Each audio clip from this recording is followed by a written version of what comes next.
Hi guys, hope you're well. I wanted to make this video for quite a while and I was thinking how to approach it.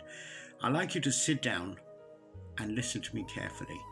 If you're just fizzing through, go away and come back and look at this video later, okay? I want you to go on this journey with me, okay? And follow me through step by step because it's going to make you think, okay? When you're young, you wish for a good partner. You find a partner, you have your children with them, you work hard to provide your children absolutely everything in the world, every toy they put their hands on, no matter whether you go through hard times or good times, you always do everything. A mother does everything for their children. Fathers would want to do everything that they possibly can. I know some of you may have a problem with that statement, but believe me, both mother and fathers do everything they can for their children, because if somebody said to protect your children, chop your arms off, chop your legs off, parents wouldn't think twice of doing that. These parents bring these kids up, they give them everything they possibly can, and when kids grow up, they love to see them do extremely well in life and move on and do good things. But that's where the trouble starts, because kids become so preoccupied in their lives, in their girlfriends, in their families. They get married, they get divorced, they go to other countries, they go here, there. But one set of people they forget is the one who actually brought them into the world. The people who stayed up all night when you were sick, when you weren't well. And those loving mother and fathers are forgotten. People get so busy with their worldly possessions and new cars and things that you don't want to think about, and their mortgages that you don't want to think about your parents. And there comes a time you suddenly hear, mom's not well, dad's not well. Oh, I'm busy working, wife won't look after them, or wife is too busy. So I know they can get good care in care homes. Let's put them in a really good care home if they're lucky.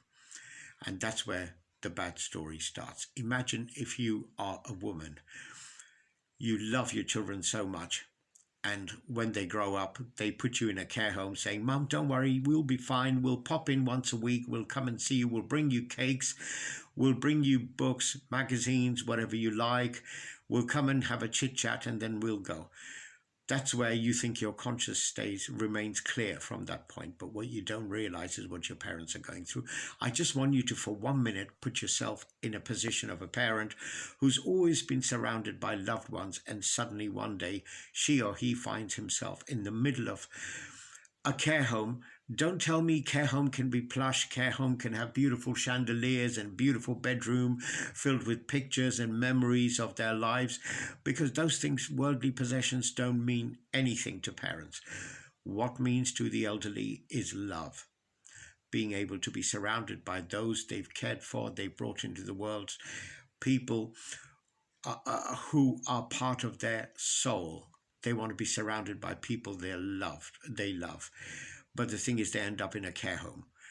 You find yourself sitting with people who don't talk, half of them dying every other month, people not speaking, getting bad to worse, coughing, smells, dirty place, surrounded by carers. I'm not going to get into the details about the carers and their nationalities and their ethics and their behavior. You find yourself in a first night ending up trying to sleep, but you can't sleep because you're in a new place and it smells and you can hear people screaming in other rooms, and you're stuck here thinking, my God, the whole life goes around your mind all night thinking how my husband died, what happened, or how my wife died, and I had everything and now I ended up with nothing. Children have put me in here. I made the mistake of putting the house and the things on my children's name, giving them power of attorneys. And soon they said, thank you very much for the power of attorney. We'll sell your house, Dad. We'll put you in a really good home. You end up sleeping and you keep thinking about this at night. And then 5 o'clock in the morning comes and then bang, guess what?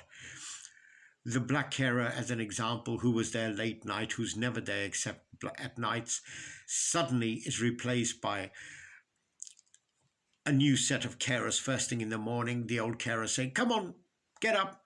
We need to give you a bath. and you say, look, I need to sleep, and that's the first day you realize that you don't have a choice. It's like a prison.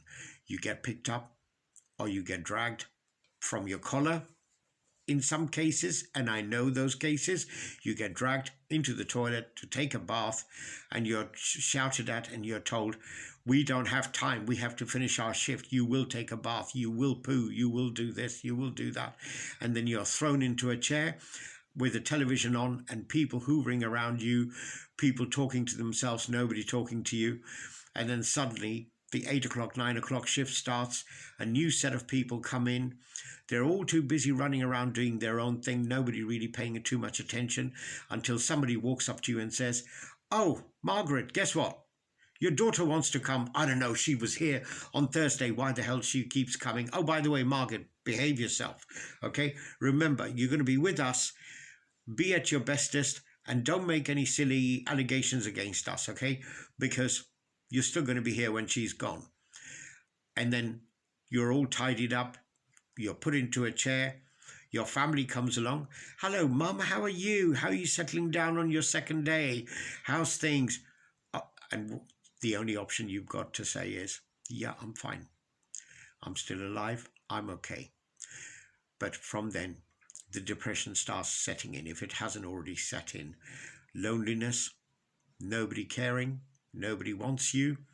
They just want to come when they can. It usually starts with a once or twice a week visit, comes down to a week's visit, comes down to a month's visit, and then finally comes down to the odd visit once or twice a year if they decide to move away. I know people who live in Birmingham and they can't come to see their parents in London. They left them in London to move to Birmingham and never thought of keeping their families together. That's the kind of society we live in. But what people don't realize is, remember, you have children. Your children are seeing how you're treating your parents. And if you don't treat your parents properly, one day when it's your time, the child would say, Dad, I'm moving to Australia. Yeah, but I'm going to miss you. Well, fuck you, Dad. I remember how you treated your mum and dad. So who are you to tell me what to do? I'm going, all right? And thanks for the money, by the way. It really helped me buy a lovely place in Australia or New Zealand. So I'm going to enjoy myself. Don't worry. I'll send you an email. I know you can't read the email, but don't worry. One of the carers will read it to you. I'll call you once a year. Imagine that life. And I keep hearing about messages from people telling me my father decided on DNR. My mother decided on do not resuscitate when they go into hospital. Have you ever used your loaf to actually think, why are these people in care homes and other places deciding that they don't want to live if they faint or something? Because they're so lonely. Nobody's taken time to sit down with them and say, Dad, Mum, are you okay? How's it going? Would you like to live with us rather than live outside? Remember, for thousands of years, people lived in bigger groups and families. Everybody was there for each other. Emotional support. Why do you think there's so much depression these days? Why do you think there's so much homelessness? Why do you think there are problems? Why do you think there are problems with children's behavior? Why do you think children go around cities with knives? Why do you think there's so much gangland killing? Because people find themselves on their own, making their own decisions about life. They have no proper advice. They don't get proper career advice.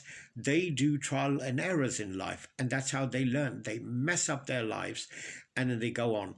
And it's all happening because we're not together. We're not family.